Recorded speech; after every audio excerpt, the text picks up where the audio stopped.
What's going on, ladies and gentlemen? Figured I'd give you a little pocket dump. Looked on YouTube, and my last video was like a month ago, which is a shame because I really do like making videos and letting you guys know what's in my pockets. And as soon as I had said that we're gonna start making a lot more videos, and I did. I made a video like every day for like a week or 2 weeks in a row, and then I got picked for jury duty on an absolutely insane case, and we'll get to that in a second. But first of all, let's do a pocket dump, because some people are just here for this and then they're gonna get out of here, and I understand. So this is a Slayback XL from Monterey Bay Knives. Took this in on a trade. It has a 66 to 67 ZDP core. So I don't know if you can see that. I have sharpened it. And I love super steels. I love ZDP. ZDP is one of my favorites, especially at higher hardness. Yes, it can get chippy, but if you're being a responsible EDC, just cutting cardboard, everyday tasks, it holds an edge really well, likes to be really sharp, and I just find that it's really easy to keep sharp if you just run some diamond spray on a strop. I like balsa, but it doesn't have to be balsa. But certainly at 67 to 66 HRC, you want to use diamond paste or diamond spray. You want to sharpen with diamonds, or you're going to be there a long time. I'll do a review on this knife. It surprised me. I don't know why I didn't really notice in the pictures, but it's not a frame lock. It's a liner lock. That liner is kind of thin, but it's very secure. The engagement is perfect, how I would like it. It covers the tang just slightly, but it also has room to move in. We'll get more to that on another video for the review. Overall, I like it. I've been carrying it a lot, but as far as like being a top 5 knife or anything, it's not. I really do like the design, and I really love Ray Laconico's designs, how they're simple. And you guys know I love the swayback, so they call this the Slayback. I do love the overall profile, and the 3D milled clip is really well done, which in my experience is hard to do. There's a lot of knives with 3D milled clips, and they just are not as loose as they should be, or they're raised up off the scale so they ting, you know, and you have to take them off and adjust them down, and they're just not right. This clip is right. So this knife does have a lot of good things going for it. It's just so large. I can see why some folks might just want the regular Slayback size. You know, it's a pretty large knife. I don't know if that helps at all. In North Carolina, that's how we measure our knives. Put it on your palm. I'm just kidding. I'm making that up. I do remember seeing that somewhere when I was a kid. Oh yeah, there's a lot of milling on the inside of this thing, and the liner is like milled inside there. So it's nice and lightweight, a lot of cutting edge, with an HRC core of 66, 67. It's a fun knife to carry and use. And yeah, it pairs well with a slip joint. That's the second thing I got in my pocket. This is in a Richter Knives slip. It's been a while since you guys have seen this. This is one of his, I don't know if it was one of the first slips released into the public or not, but it was, you know, he sent it to me, I don't know, maybe a year ago or so. And it's in this saw cut, and I still love this thing. Handmade with the texture on the back. Shout out Richter Knives. Look at that texture. You can see it's starting to get some teener. I just missed Teener Tuesday. I was supposed to do that video yesterday, but well, this video yesterday, but things just spun out of control. You'll have that when you have as many moving parts as I have in my life. Family, work. Look at those teeners. Woo! All those blues. Man, look at that edge too. I love this thing. This is the Northwoods Burnside Jack And one of the things about me, and maybe some of you guys, is I find a lot of joy in rediscovering the knives I already have.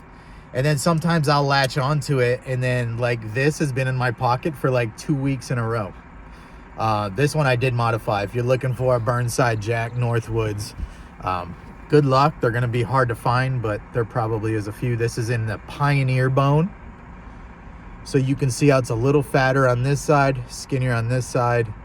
And then I'll put my finger on the fat part so you can see it's the same, but opposite. It's fat over here. So the knife overall, like this way, all the way around, is about the same. But I do love that character. Look how much fatter the bone is here. And it's kind of thin back here. And then it's the opposite on the other side. And then it's like a really rough, primitive style finish on that bone. This knife is just one of my favorites. And what I was saying before I cut myself off is I loved rediscovering knives that are in my collection already. So I don't know what made me just pick this thing up and just start carrying and using it and appreciating it. It's in this, I believe this is a dogleg pattern, right? Or is it serpentine? I don't know which way they have to go exactly. I'd have to retouch up my patterns, but I believe this is like a dogleg pattern that I put an easy open notch into, paired up with the long pull Northwoods. Rest in peace, Derek Bone. He brought back the Northwoods brand. It was a brand, and then he bought the brand and then had these produced by GEC. And then sadly, a couple years ago, Derek had passed away, you know, just kind of unexpectedly. As far as I know, I don't know the full story, but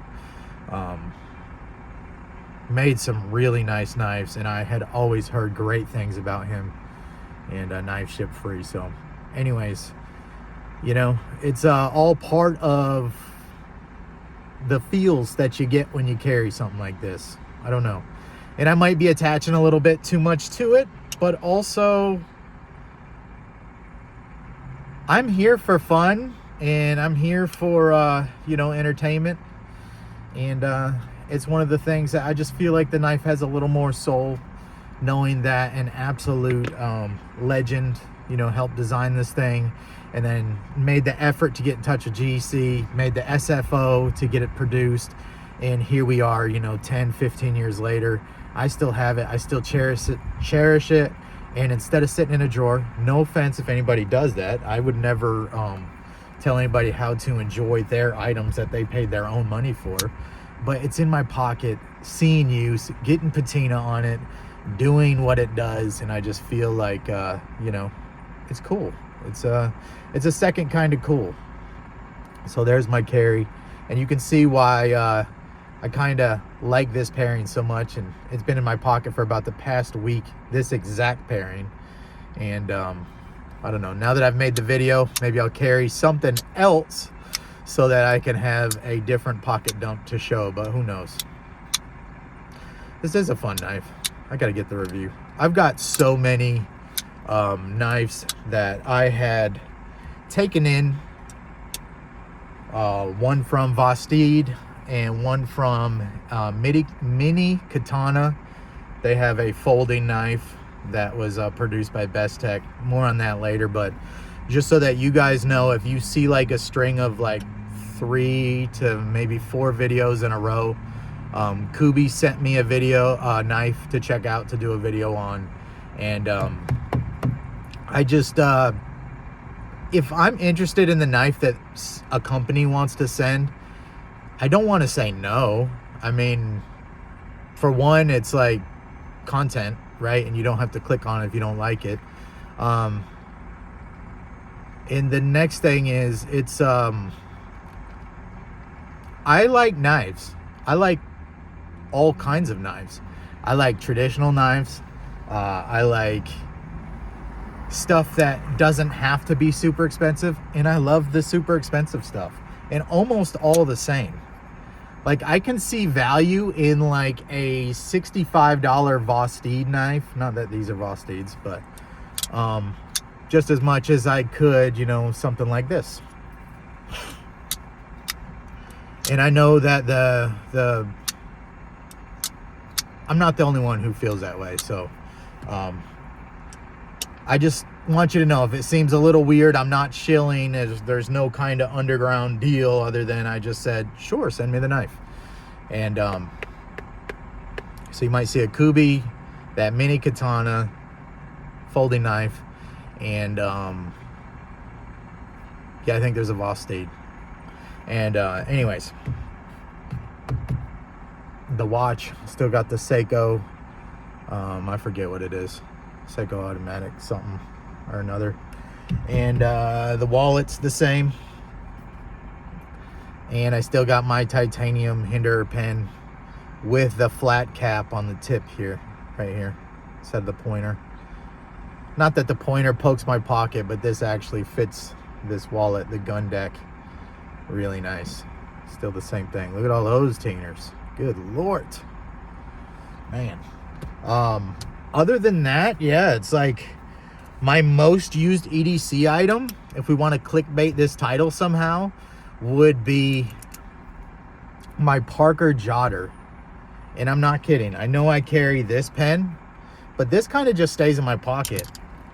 I don't want to show my handwriting, but this Parker Jotter lives in my daily planner for work and for my life. If I got a dentist appointment, anything like that, it goes in here, and I can't forget it. I like pen and paper. If I really need to know something, I'll set an alarm, and also pen and paper, because I like to know what my itinerary is, how many soccer games we have the next day, if I need to be home by 5 o'clock, if I have a store reset that I need to be there by 8 o'clock in the morning. All that's in my book. When I take my orders, what time my accounts have inventories on the day I can go out 3 months out, write the inventory date, and as long as I start my day with this, 3 months from now, I'll know, oh, I got inventory on Wednesday, seen it in my planner. And that's all because my Parker Jotter, for many, many years, is just clipped in my planner. And I've never had to change a spring. The only thing I've done is change the right, no, it's not Right in the Rain. This is a Fisher Space Pen refill, and they come, when you buy the refills, you see Fisher Space Pen there somewhere. They come with this little click top that just fits right into your Parker Jotter. And this pen has been dropped. It's been lost for a few days and found again in my vehicle or somewhere, and around the house or whatever. And lightweight, sturdy. I mean, you probably could use this as a tactical, you know, device if you needed to have a little extra pressure point on a dome or something. But also is just a pen, and it was like 20 bucks. So the clip has never let me down, but I'm not real abusive on it. You know, I don't carry this on my body every day, but this honestly probably really is my most used item. And I like Fisher Space Pens. So the refills, I know the ink can, some of the cartridges can be hit or miss, but lately the last like 5 I've bought have been fine. They'll last a long time. And signing invoices upside down on top of pallets, sometimes it's raining and you gotta take a note or whatever, it's fine. So yeah, I just really wanted to say hello, let you guys know that I'm alive. I have content planned, and give you a little EDC pocket check. And if you're still hanging out 15 minutes in, here's some bonus content. This is just thrown in my bag. So if you don't know, here's a little thing about me that maybe you don't know.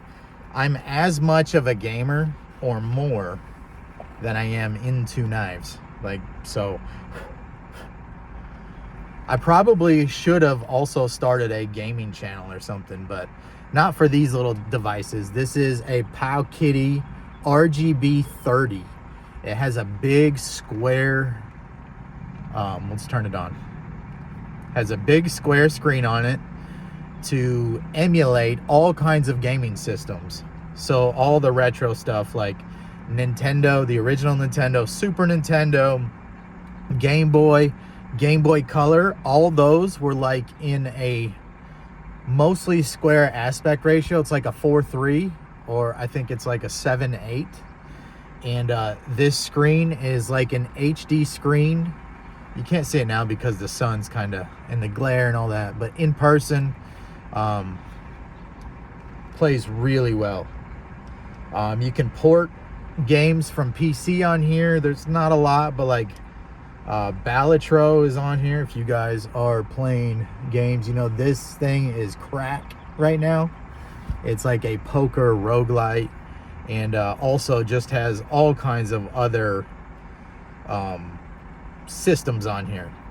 I mean, there's even some arcade games are in this aspect ratio, or they're in what's called tape mode, which is like up and down. Like think about pinball, how it's like a long screen. That's where this square ratio really feels at home. The device was, this RGB 30 was like maybe 70 bucks or so. They're not that expensive. Being that they're emulation, I'm going to shut it down. Being that they're emulation, they're not always like perfect emulation. So you can even do like PlayStation 1 games, which are also pretty much square ratio. That's why this screen is like, this is the best handheld to play like Game Boy, Game Boy Color, Nintendo, and Super Nintendo right now, because it's portable. You could throw this thing in your pocket. The buttons are great. The D-pad does need a little bit of tape because you'll get some false diagonals. Anyways, I'm nerding way out, but I have this thing thrown in my bag. You never know when you're going to get stuck on a Zoom meeting that's just about some items that maybe I don't even carry in this state, but I have to be on the call, or stuck in a traffic jam that's actually jammed up where you can't, or I make it to one of my daughter's soccer games like an hour early and I just have to sit and burn some time. So that's about that. Maybe one day I would start a gaming channel, but I play all kinds of things. Like I do a lot of sim racing stuff. I do a lot of rally racing, first person shooters, Call of Duty. You guys have seen maybe on the channel some PUBG. I like card games. Like Marvel Snap's really good right now. That Balatro is like a poker roguelite that's pretty fun. Probably not entertaining to stream, but all kinds of games. Anyways, I've gone on far too long. I appreciate you guys hanging out. Got the review on this. I took another knife in when I took this in on trade. I don't really like to trade or sell my knives too much, but you know, if a friend asks, you know, if something's available, I'm not really attached. I'm attached to maybe like 5 of my knives, for real. Like they actually, like, this is not going to go anywhere. My Fremont Jack, all my Northwoods, they're not going anywhere.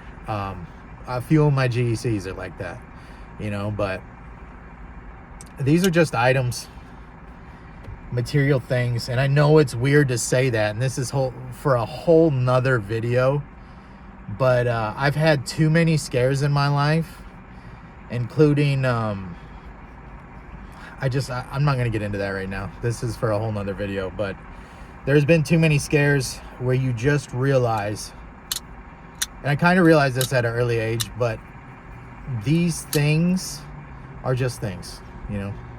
They can always be replaced. If you did lose this, you could figure it out. You could get something else, you know, not life-changing, but either way, don't get too attached. Because sometimes, and this will be for that other video, where it's like, I feel like I shouldn't be saying don't get attached, because I don't know how to, I'm just a person. Just my personal, I don't get attached to things. I try not to, you know? It's just like, they're just things. But then you have a whole YouTube channel devoted to be like, buy this knife. This knife is cool. I hope this thing for the value. This one has 66 core in the center at a great price, under $200. Great design on flipper, you know, one piece 3D clip. Like, I hope that my channel feels more like sharing a hobby and us hanging out, more so than a pitch to like sell, go, spend money, put stuff on credit cards, or maybe eat ramen or something, or not take your wife or kids out to eat because you just bought the newest Sabenza or whatever it is. To me, those experiences are worth way more than, you know, whatever these items are. So it does give me a little bit of internal like confliction. Like, we focus so much on the items. Like, I hope that I don't come across as like that materialistic, you know what I mean? And I know it's just deep thinking too much about everything all the time, but that's what I do, and I'm not ashamed of it. It's kind of who I am, and I just hopefully that my channel feels more like sharing than it does a sales pitch, or leaves you wanting to have to go buy, or that need to sell something to go buy the newest, because the grass is not always greener. You can rediscover knives that you already have in your collection, and you know, or I can. I'm not going to tell you what you need to do or can do, and have just as much fun, if not more, because you're like, that I've had that. I had a little thing where I carried around my yellow case sodbuster for about a week with my modern tactical. Didn't find time to make a video on it, but I should have, because I was really feeling that, you know, rediscovering your knives. And for me, they don't even have to be expensive. They don't have to be traditional. It's just cool sometimes to be like, oh yeah, that thing I forgot about, or the thing I just threw in the bag one day and just thought it was like a car knife. I could throw that in my pocket and it could like provide use and enjoyment, you know? And it might be a $20 knife that you bought at Lowe's Hardware on a random day. So anyways, all right guys, I've gone on far too long. I really do appreciate you hanging out. I got the review coming on this, and I don't know, I just hope you guys have a great day. It's always good to catch up with you, and got people honking their horns. Anyways, see ya.